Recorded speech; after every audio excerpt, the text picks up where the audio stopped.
Nehemiah 3:15. But the gate of the fountain repaired Shallun, the son of Kolhozi, the ruler of part of Mizpah. He built it and covered it, and set up the doors thereof, the locks thereof, and the bars thereof, and the wall of the pool of Siloah, by the king's garden, and unto the stairs that go down from the city of David. After him repaired Nehemiah, the son of Azbuk, the ruler of the half part of Beth-zur, unto the place over against the sepulchres of David, and to the pool that was made, and unto the house of the mighty. After him repaired the Levites, Rehum, the son of Bani. Next unto him repaired Hashabiah, the ruler of the half part of Keilah, in his part. After him repaired their brethren, Bavai, the son of Henadad, the ruler of the half part of Keilah. And next to him repaired Ezer, the son of Jeshua, the ruler of Mizpah, another piece over against the going up to the armory at the turning of the wall. After him Barak, the son of Zabai, earnestly repaired the other piece, from the turning of the wall unto the door of the house of Eliashib the high priest. After him repaired Meremoth, the son of Urijah, the son of Koz, another piece, from the door of the house of Eliashib even to the end of the house of Eliashib. And after him repaired the priests, the men of the plain. After him repaired Benjamin and Hashub over against their house.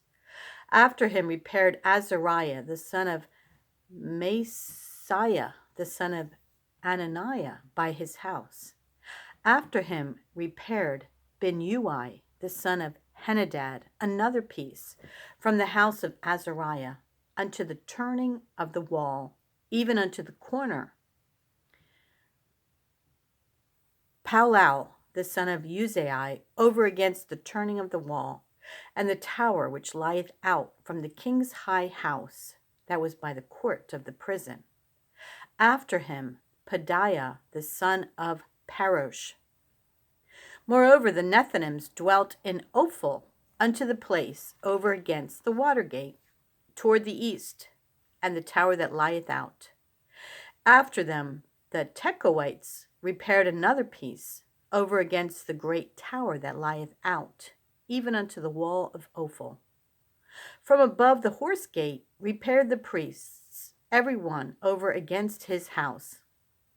After them repaired Zadok, the son of Immer, over against his house. After him repaired also Shemaiah, the son of Shechaniah, the keeper of the east gate. After him repaired Hananiah, the son of Shelemiah, and Hanan, the sixth son of Zalaph, another piece. After him repaired Meshullam, the son of Berechiah, over against his chamber. After him repaired Melchiah, the goldsmith's son, unto the place of the Nethinims, and of the merchants, over against the gate, Mivkad, and to the going up of the corner. And between the going up of the corner unto the sheep gate repaired the goldsmiths and the merchants. But it came to pass that when Sanballat heard that we builded the wall, he was wroth, and took great indignation, and mocked the Jews. And he spake before his brethren and the army of Samaria, and said, What do these feeble Jews? Will they fortify themselves? Will they sacrifice? Will they make an end in a day? Will they receive the stones out of the heaps of the rubbish which are burned? Now Tobiah the Ammonite was by him, and he said, Even that which they build, if a fox go up, he shall even break down their stone wall. Hear, O our God, for we are despised, and turn their reproach upon their own head, and give them for a prey in the land of captivity. And cover not their iniquity, and let not their sin be blotted out from before thee, for they have provoked thee to anger before the builders. So built we the wall, and all the wall was joined together unto the half thereof, for the people had a mind to work. But it came to pass that when Sanballat and Tobiah and the Arabians and the Ammonites and the Ashdodites heard that the walls of Jerusalem were made up, and that the breaches began to be stopped, then they were very wroth, and conspired all of them together to come and to fight against Jerusalem, and to hinder it. Nevertheless, we made our prayer unto our God, and set a watch against them day and night because of them. And Judah said, the strength of the bearers of burdens is decayed, and there is much rubbish, so that we are not able to build the wall. And our adversaries said, they shall not know, neither see, till we come in the midst among them, and slay them, and cause the work to cease. And it came to pass that when the Jews which dwelt by them came, they said unto us 10 times, from all places whence ye shall return unto us, they will be upon you. Therefore set I in the lower places behind the wall, and on the higher places I even set the people after their families with their swords, their spears, and their bows. And I looked and rose up and said unto the nobles, and to the rulers, and to the rest of the people, be not ye afraid of them. Remember the Lord, which is great and terrible, and fight for your brethren, your sons, and your daughters, your wives, and your houses. And it came to pass, when our enemies heard that it was known unto us that God had brought their counsel to naught, that we returned all of us to the wall, every one unto his work. And it came to pass from that time forth that the half of my servants wrought in the work, and the other half of them held both the spears, the shields, and the bows, and the habergeons and the rulers were behind all the house of Judah. They which builded on the wall, and they that bear burdens, with those that laded, every one with one of his hands wrought in the work, and with the other hand held a weapon. For the builders, every one had his sword girded by his side, and so builded. And he that sounded the trumpet was by me. And I said unto the nobles, and to the rulers, and to the rest of the people, the work is great and large, and we are separated upon the wall, one far from another. In what place, therefore, ye hear the sound of the trumpet, resort ye thither unto us. Our God shall fight for us. So we labored in the work, and half of them held the spears from the rising of the morning till the stars appeared. Likewise, at the same time, said I unto the people, let every one with his servant lodge within Jerusalem, that in the night they may be a guard to us, and labor on the day. So neither I, nor my brethren, nor my servants, nor the men of the guard which followed me, none of us put off our clothes, saving that everyone put them off for washing. And there was a great cry of the people and of their wives against their brethren, the Jews.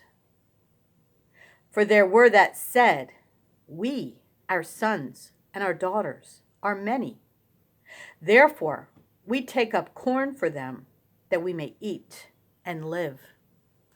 Some also there were that said, we have mortgaged our lands, vineyards, and houses, that we might buy corn because of the dearth. There were also that said, we have borrowed money from the king's tribute, and that upon our lands and vineyards. Yet now our flesh is as the flesh of our brethren, our children as their children. And lo, we bring into bondage our sons and our daughters to be servants. And some of our daughters are brought unto bondage already. Neither is it in our power to redeem them.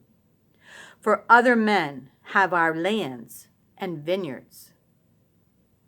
And I was very angry when I heard their cry and these words. Then I consulted with myself, and I rebuked the nobles and the rulers, and said unto them, Ye exact usury, every one of his brother. And I set a great assembly against them. And I said unto them, We, after our ability, have redeemed our brethren the Jews, which were sold unto the heathen. Will ye even sell your brethren? Or shall they be sold unto us? Then held they their peace, and found nothing to answer. Also I said, It is not good that ye do.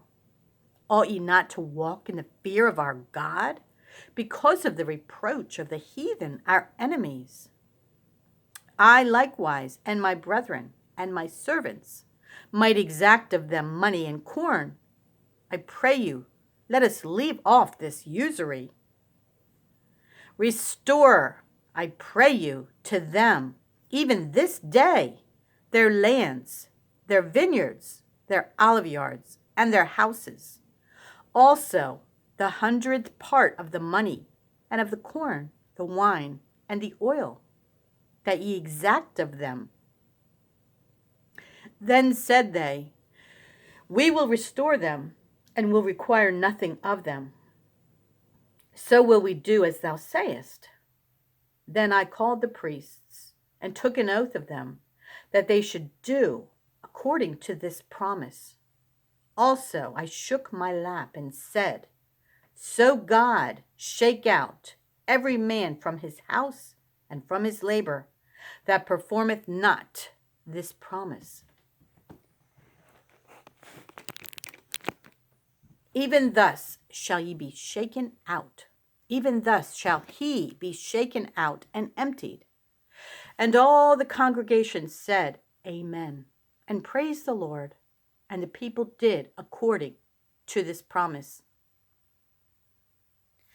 1 Corinthians 7:25 through 40. Now concerning virgins, I, Paul, have no commandment of the Lord, yet I give my judgment as one that hath obtained mercy of the Lord, to be faithful. I suppose, therefore, that this is good for the present distress. I say, that it is good for a man so to be. Art thou bound unto a wife? Seek not to be loosed. Art thou loosed from a wife? Seek not a wife. But and if thou marry, thou hast not sinned. And if a virgin marry, she hath not sinned. Nevertheless, such shall have trouble in the flesh. But I spare you. But this I say, brethren, the time is short. It, it remaineth that both they that have wives be as though they had none, and they that weep as though they wept not, and they that rejoice as though they rejoiced not, and they that buy as though they possessed not, and they that use this world as not, abusing it. For the fashion of this world passeth away. But I would have you without carefulness. He that is unmarried careth for the things that belong to the Lord, how he may please the Lord. But he that is married careth for the things that are of the world, how he may please his wife. There is difference also between a wife and a virgin. The unmarried woman careth for the things of the Lord, that she may be holy, both in body and in spirit. But she that is married careth for the things of the world, how she may please her husband. And this I speak for your own profit, not that I may cast a snare upon you, but for that which is comely, and that ye may attend upon the Lord without distraction. But if any man think that he behaveth himself uncomely toward his virgin, if she pass the flower of her age, and need so require, let him do what he will. He sinneth not, let him marry. Nevertheless, he that standeth steadfast in his heart, having no necessity, but hath power over his own will, and hath so decreed his heart that he will keep his virgin, doeth well. So then, he that giveth her in marriage doeth well, but he that giveth her not in marriage doeth better. The wife is bound by the law as long as her husband liveth. But if her husband be dead, she is at liberty to be married to whom she will, only in the Lord. But she is happier if she so abide after my judgment. And I think also that I have the Spirit of God. Psalm 32, the whole chapter.